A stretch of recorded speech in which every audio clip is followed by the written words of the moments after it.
How to change YouTube language on mobile. So guys, this is Narikas and welcome back to another tutorial video.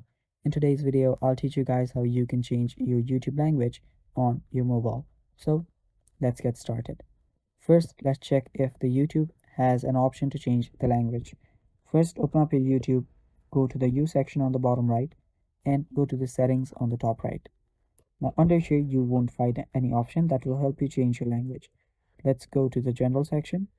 Now right here you will see app language. Tap on app language.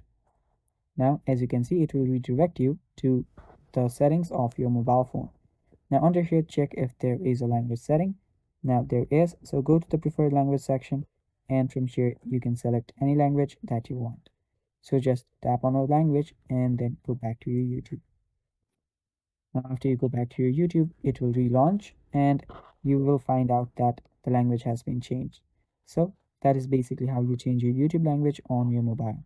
Thanks for watching guys. That is all for this video. Stay tuned for more and bye bye. Take care.